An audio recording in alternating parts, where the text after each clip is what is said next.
Nous sommes aujourd'hui dans l'Indre, à Écueillé, plus exactement à la gare. Ici, des passionnés font revivre les équipements ferroviaires d'antan. Ils proposent tout au long de l'année des balades à bord de leurs engins datant du 19e siècle. Une découverte à suivre avec Calypso Vanier, Maxime Vaillant et Marion Dubois.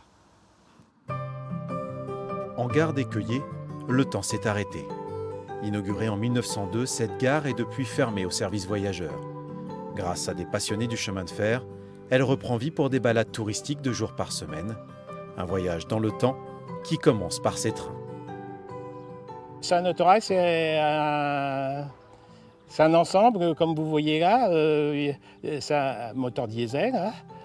Il y a une cabine à l'avant, une cabine à l'arrière, et qui permet de pouvoir faire des allers-retours sans retourner le matériel. Non loin de ces autorails, on trouve des pièces qui pourraient être reléguées au musée, mais que la société s'abat pour l'animation du Blanc-Argent a à cœur de faire revivre. Ça, ce sont des voitures suisses. Il y a les voitures dites Sarthe. C'est quand même intéressant de conserver ce patrimoine, ce matériel qui a circulé il y a presque 100 ans. Hein. Pourquoi c'est important ? Parce que c'est pour les générations suivantes et tout ça, pour leur montrer un peu l'historique du chemin de fer. Entre Argy et Valençay, la ligne possède une particularité. Son écartement est métrique. 1 mètre sépare les 2 rails de la voie. Elle est donc plus étroite qu'une voie normale et a ainsi la réputation d'être plus économique et nécessite des ouvrages de dimension plus réduite. S'il faut consacrer moins de temps à l'entretien de la voie, les engins ferroviaires et tout particulièrement cette machine à vapeur presque centenaire demandent de l'attention.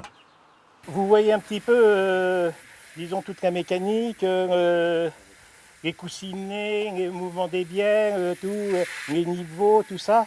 Bon, c'est vrai qu'il faut que, disons, ça soit bien suivi pour que tout fonctionne correctement. Hein. Bruno a passé sa vie dans les trains. Ce retraité des chemins de fer passe son temps à s'occuper de cette vieille dame. Pour lui, c'est presque un jeu d'enfant. Ça me rappelle un petit peu ma jeunesse. J'en ai fait pas mal des attelages. Pas si vieux, mais c'était les mêmes attelages alors du coup.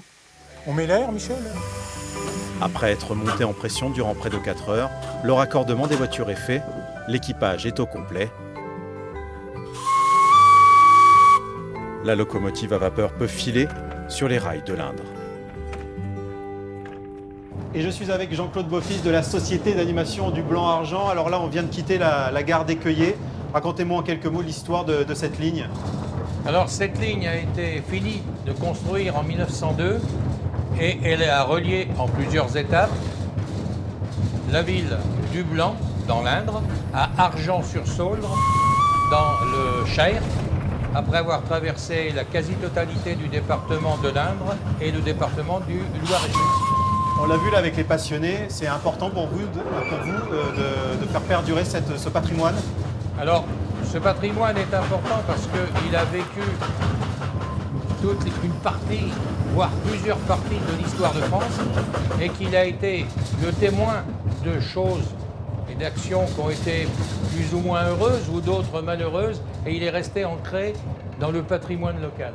C'est important pour vous qu'on ne perde pas ce patrimoine et cette tradition ? C'est important parce que, quelle que puisse être la situation, voir une gare, une ligne de chemin de fer, tout de suite éveille en nous autres, même parmi nos plus anciens collègues, plein de souvenirs liés à cette ligne, des souvenirs heureux, des mariages, des souvenirs beaucoup moins heureux, le départ pour les guerres, et qui font ressurgir plein de souvenirs.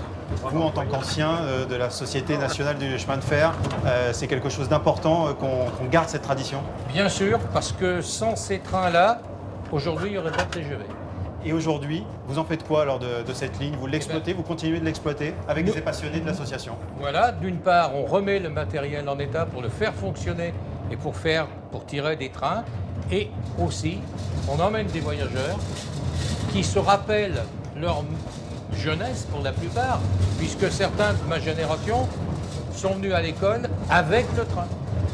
Et ça va de tous les âges. En fait, on émerveille les enfants et les plus âgés sont aussi ravis. Ils sont aussi contents de raconter leur propre histoire, aussi bien à nous qu'à leurs petits-enfants ou à ceux qui les accompagnent.